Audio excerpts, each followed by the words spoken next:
प्यारे बच्चों, आज हम कक्षा 7वीं विषय हिंदी व्याकरण उप विषय पाठ 2 ध्वनि वर्ण एवं लेखन व्यवस्था का व्याख्यान 3 पढ़ेंगे।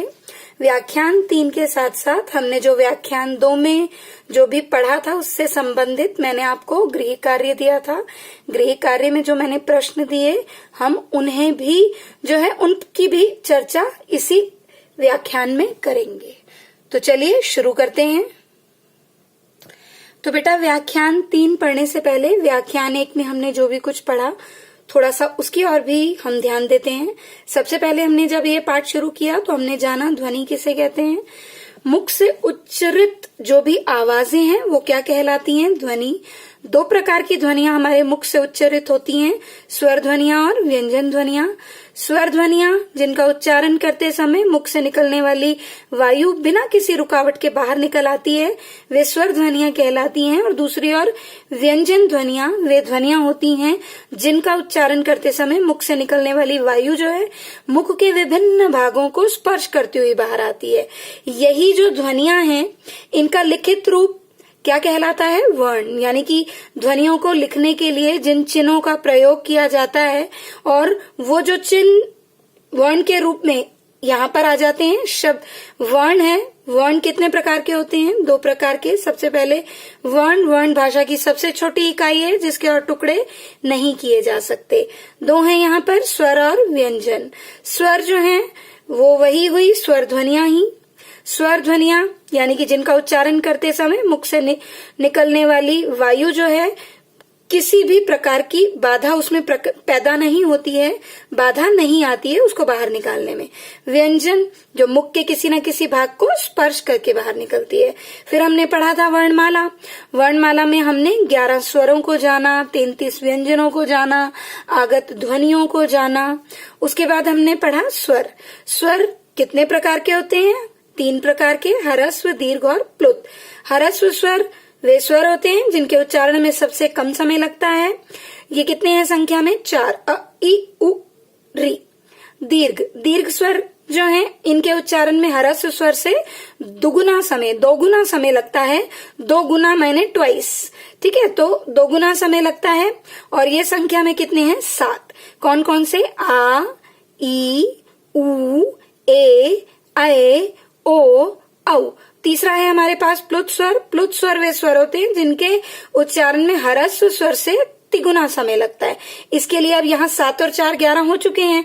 यहाँ पर हिंदी का संख्यावाची शब्द 3 जिस भी स्वर का उच्चारण जो है ह्रस्व स्वर से तिगुना होगा उसके पीछे लग जाएगा। जैसे कि मैं एक उदाहरण दे रही हूँ, ओम। ओम में ओ की ध्वनि का जो उच्चारण है वो ह्रस्व से तिगुना जा रहा है, तो ओ के पीछे हमने क्या लगा दिया? संख्यावाची, हिंदी संख्यावाची 3, तो वो बन गया प्लुत स्वर। ठीक है बेटा, तो फिर हमने ये व्याख्यान 1 में पढ़ा। अब हम जानेंगे हमने व्याख्यान 2 में क्या पढ़ा था। तो बेटा, व्याख्यान 2 में हमने पढ़ा था व्यंजनों के बारे में, स्वरों के बारे में पढ़ा। स्वर की तरह ही व्यंजन कितने प्रकार के होते हैं? 3 प्रकार के, स्पर्श व्यंजन, अंतःस्थ व्यंजन, ऊष्म व्यंजन। स्पर्श व्यंजन वे व्यंजन होते हैं जिनके उच्चारण में मुख से निकलने वाली वायु मुख के किसी न किसी भाग, चाहे वो मूर्धा है, तालु है, ओष्ठ है, दंत है, इन सब को स्पर्श करती हुई बाहर निकलती है। ये संख्या में कितने हैं? 25। फिर हमने पढ़े अंतःस्थ व्यंजन जो बीच में रहते हैं और ये कितने हैं? 4। ऊष्म व्यंजन जिनके उच्चारण में ऊष्मा यानी गर्मी पैदा होती है, ये भी 4 हैं। अंतःस्थ 4 व्यंजन कौन से हैं? य, र, ल, व। और ऊष्म व्यंजन 4 कौन से हैं? श, श, स, ह। स्पर्श व्यंजन कितने हैं? 25 जो 5 वर्गों में बटे हैं। फिर हमने पढ़ा अन्य व्यंजन भेद, संयुक्त व्यंजन, द्वित्व व्यंजन और संयुक्ताक्षर। संयुक्त व्यंजन 2 भिन्न व्यंजन, अलग अलग व्यंजन, एक स्वर रहित दूसरा स्वर सहित और मिलकर एक व्यंजन बनाता है। ये कितने हैं? 4, क्ष, त्र, ज्ञ और श्र। ठीक है। इसी तरह द्वित्व में एक ही व्यंजन होता है लेकिन एक बार वो स्वर रहित दूसरी बार स्वर सहित। जैसे क स्वर रहित क स्वर सहित मिला दें तो क बन जाता है पक्का। च को बना दे तो कच्चा, कच चा। ठीक है, पक का, इस तरह से ये द्वित्व व्यंजन। फिर संयुक्ताक्षर, संयुक्ताक्षर जो है वो भी दो भिन्न व्यंजन है, एक स्वर रहित रूप है और एक स्वर सहित रूप है। दोनों को मिलाते हैं लेकिन वो संयुक्त व्यंजन की तरह नहीं बनाते, वो अलग अलग ही प्रयोग में लाए जाते हैं। ठीक है, जैसे संयुक्ताक्षर में ही देख लो, यहाँ पर ये जो है ये कता है, कत।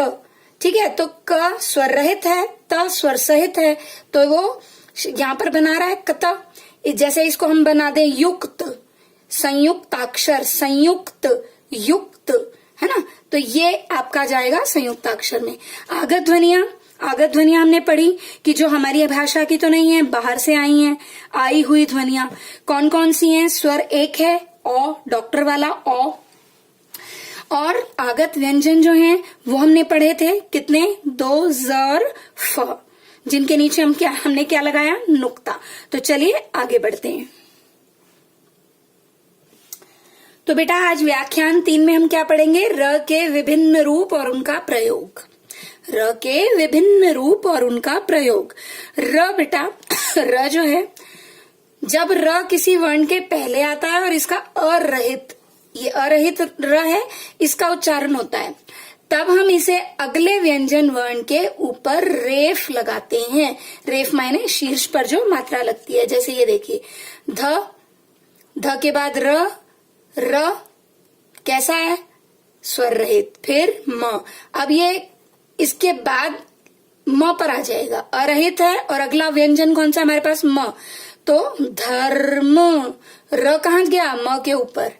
ठीक है, और म के साथ यदि कोई मात्रा लगी होती, जैसे आ की मात्रा धर्मा बनाना होता, तो ये उस मात्रा पर लग जाता। ठीक है, जैसे मैंने देखो यहां दिया है, व, र, र स्वर रहित है और अगले वर्ण पे जाएगा।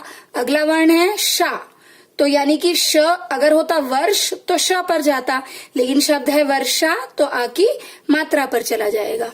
अगर वो वर्ण आपके पास व्यंजन है तो उस व्यंजन पे लगाओ, और व्यंजन के साथ मात्रा है तो उस मात्रा के ऊपर जाएगा ये। ठीक है, दूसरी जो है वो है जब र किसी वर्ण के बाद आता है और उसका असहित उच्चारण होता है, तब हम उसे क्या करते हैं, व्यंजन की खड़ी पाई के साथ र पदेन के रूप में लिखते हैं।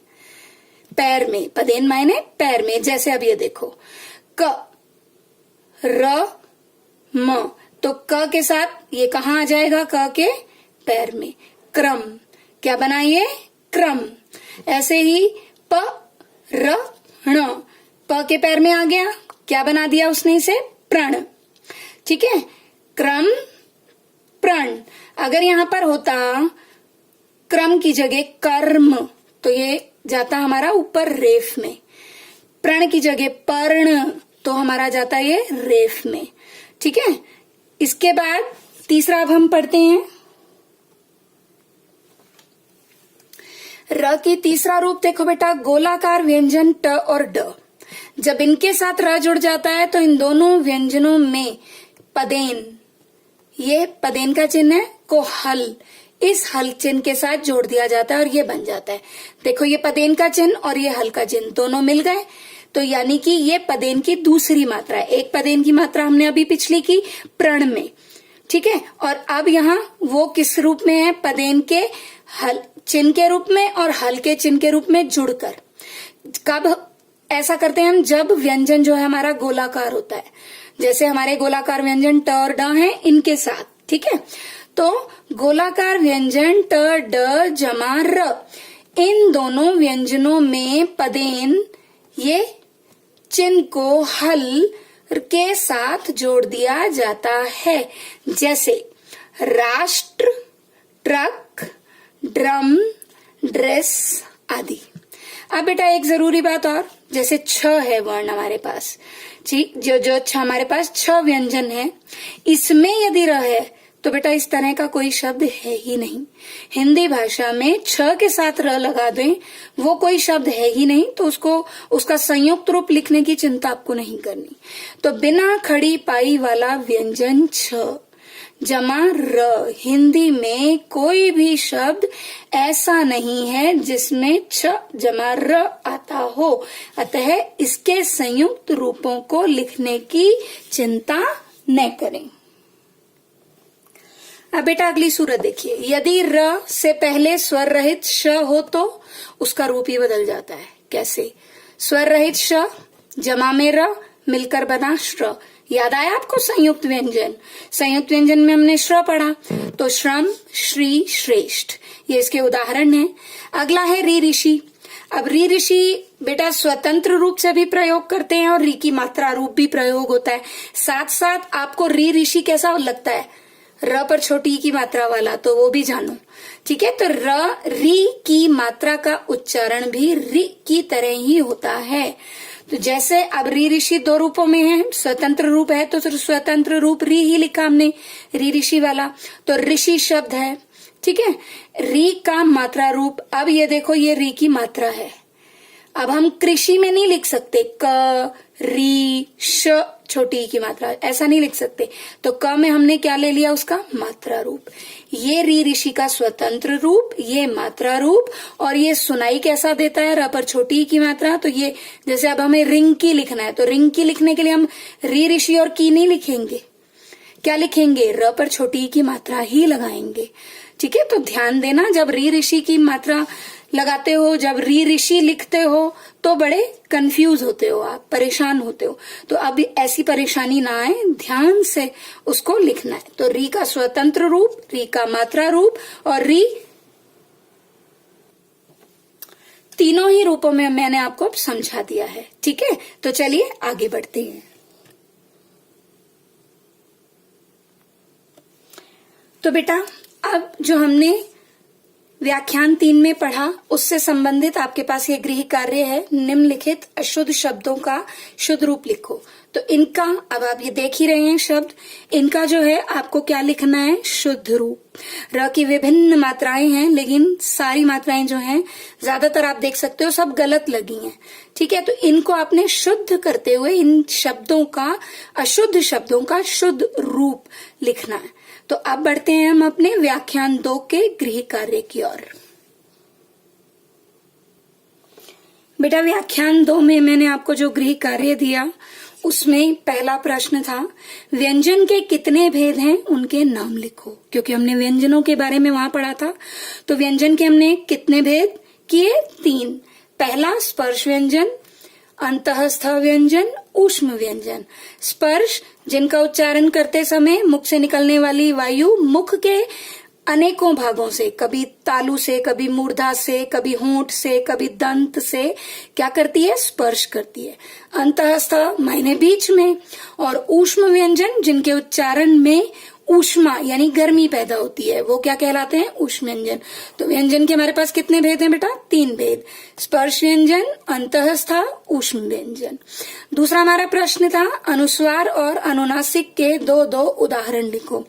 अब अनुस्वार और अनुनासिक हमने कहाँ पढ़ा? हमने अनुस्वार और अनुनासिक को पढ़ा था वर्णमाला में, है ना। तो वर्णमाला में जब आपने पढ़ा तो यहाँ पर आपने जाना कि अनुस्वार का ये चिन्ह होता है, और यहाँ पर हमने 2 शब्द दे दिए हैं। शब्द क्या है हमारे पास? अंधकार और अंडा। अनुस्वार, ये पहले आप इसका अनुसार का चिन्ह लिखेंगे, फिर 2 उदाहरण देंगे, अंधकार, अंडा। इसी तरह अनुनासिक, अनुनासिक क्या होते हैं? देखो अनुस्वार का उच्चारण जो है वो केवल नाक से किया जाता है, अनुनासिक का नाक एवं मुंह दोनों से किया जाता है। तो अनुस्वार में हमने 2 उदाहरण लिए, अंधकार और अंडा। अनुनासिक का ये चंद्र बिंदु चिन्ह है, और इसके उदाहरण है गांव और आंधी, गांव और आंधी। तो व्यंजन के कितने भेद? 3, स्पर्श, अंतःस्थ, ऊष्म व्यंजन, अनुस्वार, ये चिन्ह, ये 2 उदाहरण, अनुनासिक, चंद्र बिंदु, और ये 2 उदाहरण। तीसरा प्रश्न मैंने आपको दिया, संयुक्त व्यंजन दिया था व्याख्यान 2 में। संयुक्त व्यंजन, द्वित्व व्यंजन और संयुक्ताक्षर के 2 उदाहरण लिखो। तो संयुक्त व्यंजन 2 लिए हैं मैंने यहाँ पर, क श मिलकर क्या बना? क्ष। उदाहरण क्या लिया है मैंने? क्षमा। त र क्या बना? त्र, मिलकर त्र बना, और मैंने उदाहरण क्या लिया है? त्रिशूल। तो ये तो मैंने किसके उदाहरण लिए? संयुक्त व्यंजन के। फिर से करते हैं, संयुक्त व्यंजन क जमा में श, क्ष, क्षमा। त जमा में र, त्र, त्रिशूल। फिर है द्वित्व व्यंजन। द्वित्व व्यंजन मैंने आपको बताया था एक ही व्यंजन है, लेकिन एक स्वर रहित रूप है और एक स्वर सहित रूप है, मिलकर ये बना। ठीक है, और हमने उदाहरण क्या लिया? बच्चा। इसी तरह द्वैत व्यंजन का दूसरा उदाहरण मैंने लिया है म स्वर रहित, म स्वर सहित, क्या बना? मम। और शब्द क्या है? हमने उदाहरण के रूप में लिया मम्मी। तीसरा है संयुक्ताक्षर। संयुक्ताक्षर जो है एक स्वर रहित, भिन्न भिन्न है दोनों, तो एक स्वर रहित है और दूसरा स्वर सहित है, लेकिन वो संयुक्त व्यंजन नहीं बना रहा, वो इस तरह से है। तो क जमा में य, क्य, क्यारी। क जमा में य, क्य, क्यारी। इसी तरह त जमा में य, त स्वर रहित, य स्वर सहित, मिलकर बना त्य। और मैंने शब्द उदाहरण के रूप में लिया त्याग। क्या शब्द लिया बेटा? त्याग। ठीक है, तो क्षमा, त्रिशूल, बच्चा, मम्मी, क्यारी, त्याग। इसी तरह से आपको जो है अपने गृह कार्य में जो है फेयर नोटबुक में, अब आप जो है हमने इसको पढ़ लिया, हमने इसको समझ लिया। ठीक है, और मैंने आपके साथ ये जो है इन प्रश्नोत्तर की चर्चा कर ली। तो अब अपना यह गृह कार्य आप अपनी पक्की यानी फेयर नोटबुक पर लिख सकते हैं। तो आज के लिए आपको 2 गृह कार्य मिले हैं। पहला गृह कार्य व्याख्यान 3 जो हमने पढ़ा, उसका मैंने आपको अशुद्ध शब्द दिए हैं, उनका शुद्ध रूप आप कच्ची कॉपी यानी रफ नोटबुक में करेंगे, लिखेंगे। ठीक है, और जो व्याख्यान 2 जिसकी हमने अभी इन प्रश्नोत्तर की चर्चा की, क्लियर हो गया भाई आपको अच्छे से किस तरह से आपने इनके उत्तर लिखने हैं। इन्हें आप पक्की कॉपी यानी फेयर नोटबुक में लिखेंगे। ठीक है बेटा, तो धन्यवाद, मिलते हैं अगले लेक्चर में।